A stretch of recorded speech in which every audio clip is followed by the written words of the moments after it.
A car moves steadily down an empty stretch of road.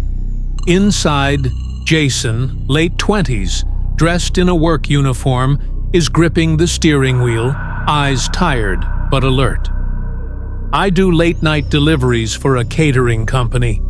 It's not glamorous, but it pays the bills. Most of my nights are the same: long roads, bad radio stations, and enough caffeine to keep my heart racing till sunrise. I was finally heading home. Another night, another paycheck. But this night was different. Jason stifles a yawn as he turns onto Route 16, a long, desolate road cutting through the woods. The highway is empty until he sees something ahead. A black sedan is parked on the side of the road, hazard lights blinking. No movement inside. Jason slows down slightly but doesn't stop. Broken down? Maybe.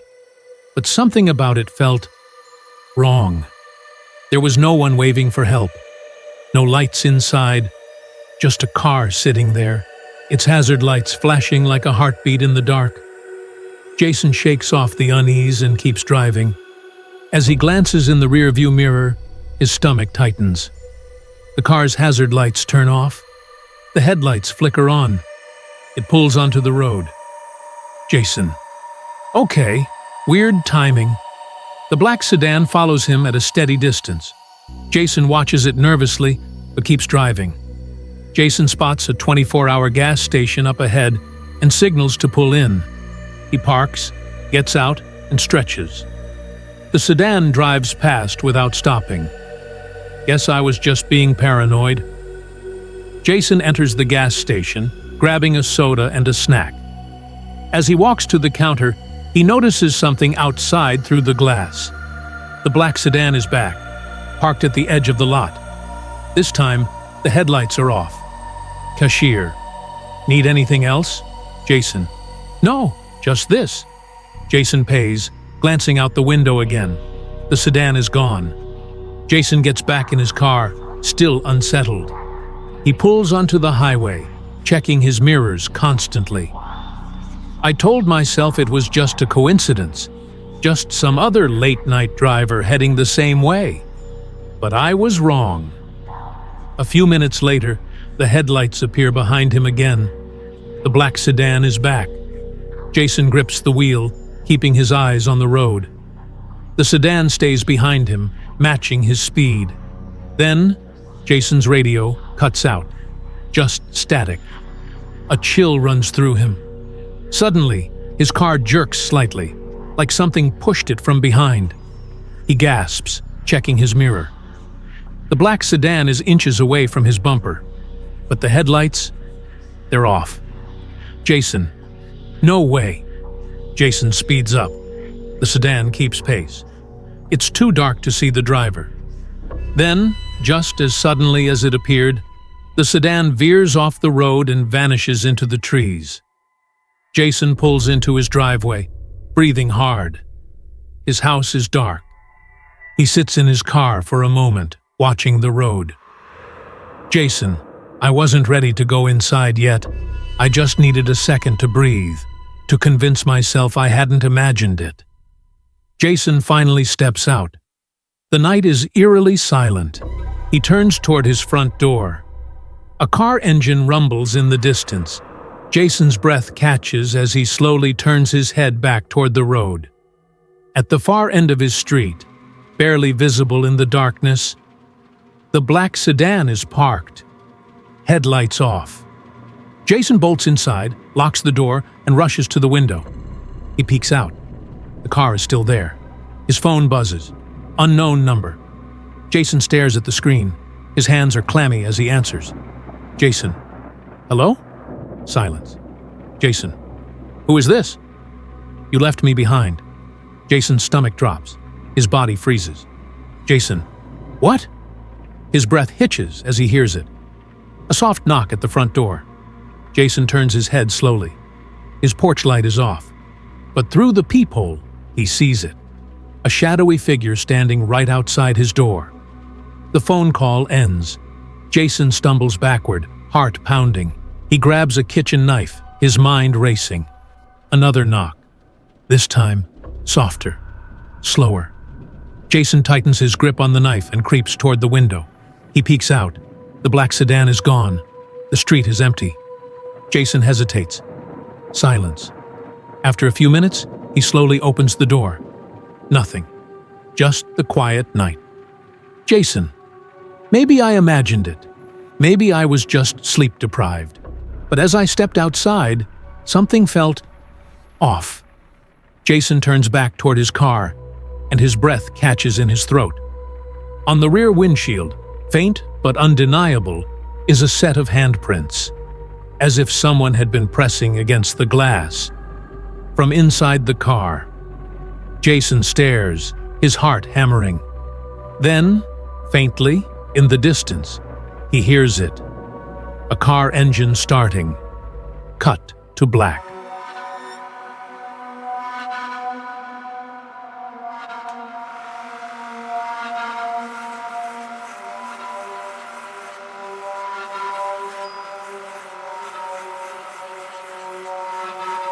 The neighborhood is quiet, too quiet. The leaves of the trees rustle in the cold breeze of a late autumn night. A group of 5 friends, Eli, Sarah, Ben, Emily, and Chris, are walking down the street, their footsteps echoing against the cracked pavement. They're laughing, chatting, as they head towards an imposing, crumbling building at the end of the road.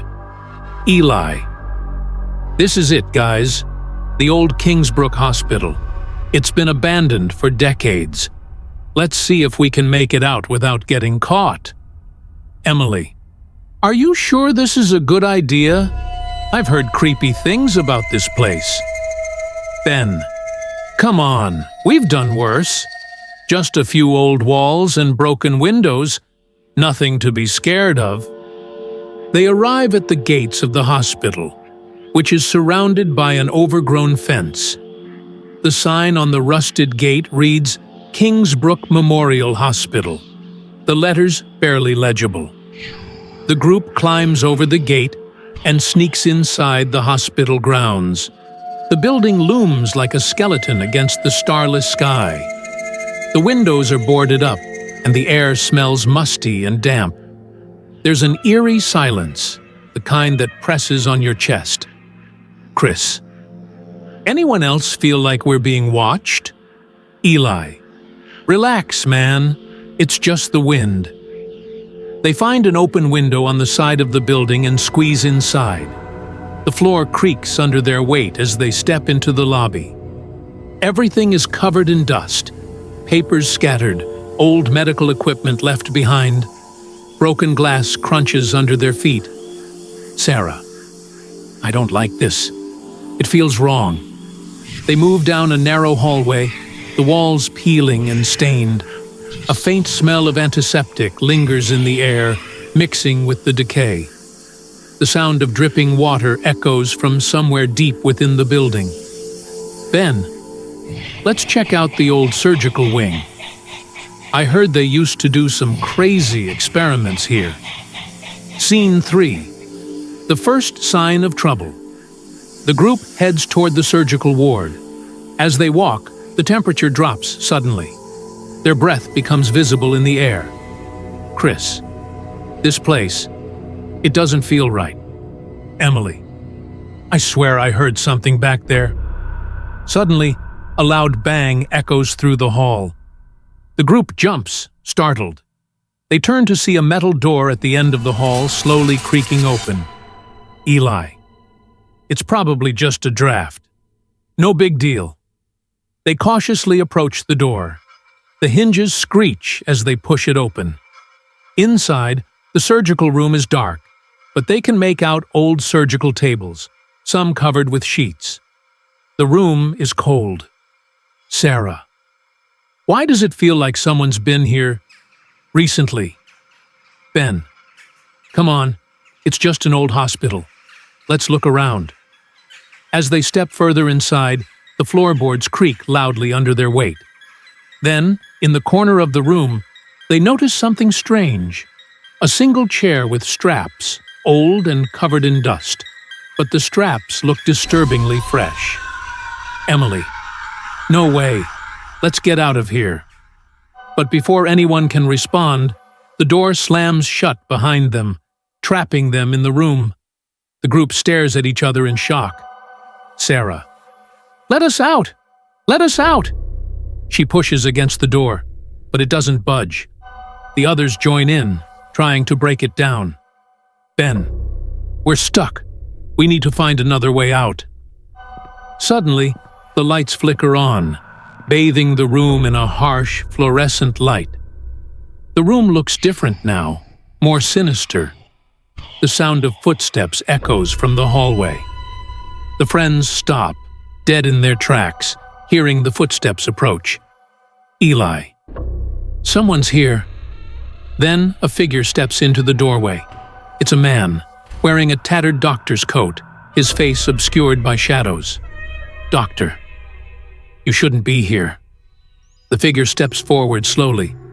The group backs away, fear creeping into their voices. Chris, who are you? What do you want? The figure says nothing, but continues to advance, his presence suffocating. Without warning, he disappears into the shadows, leaving behind a cold, unsettling silence. The group, shaken and confused, manages to break through a small side door, finding themselves in a long-forgotten room. The room is filled with old medical equipment, machines that seem to be humming faintly, as if they're still in use. One machine catches their attention. It looks like a heart monitor, its screen flickering, as if someone had recently been attached to it.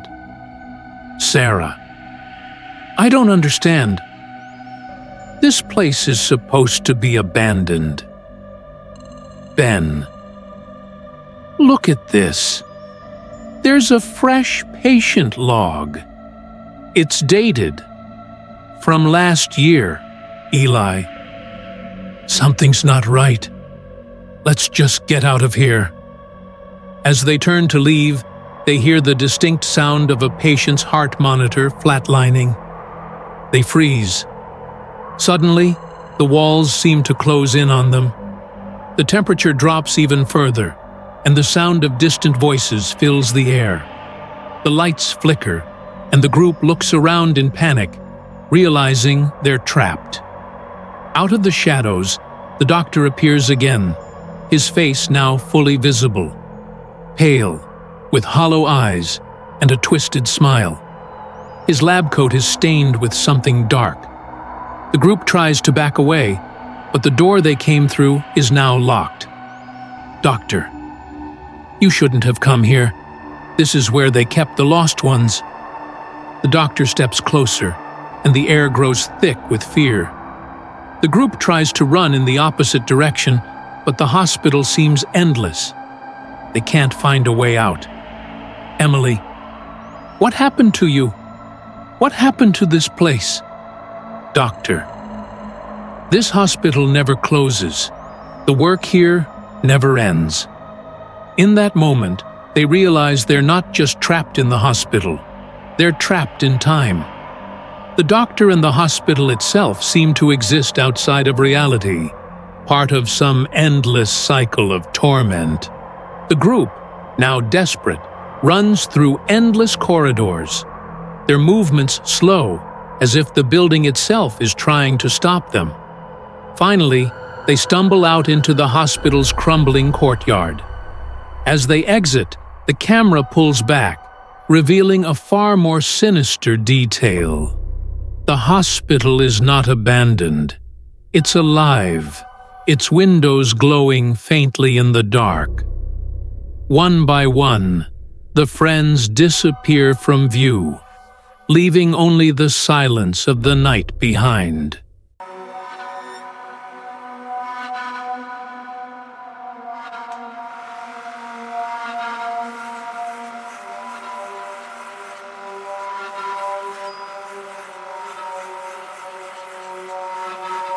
A rural farmhouse stands alone under the pale glow of the moon. The surrounding fields stretch into the darkness, quiet except for the rustling of the wind. I've lived here for 15 years. Just me and my dog, Rusty. I liked the quiet. It was peaceful. Until it wasn't. Inside the farmhouse. James sits in a recliner, sipping coffee. Rusty, a loyal German shepherd, lies at his feet. It started small. Little things out of place. At first, I figured it was me forgetting. Happens when you live alone. The first sign, James stands in his kitchen, pouring dog food into Rusty's bowl. He pauses, staring at the back door. It's unlocked. He distinctly remembers locking it before bed. James must have forgotten. He locks it and walks away. Behind him, the handle jiggles slightly. The presence later that night, James stirs awake. Rusty is standing at the foot of the bed, ears pricked. A low growl rumbles from his throat. James, "What is it, boy?" Rusty doesn't respond. He's staring at the bedroom door. James listens. Silence.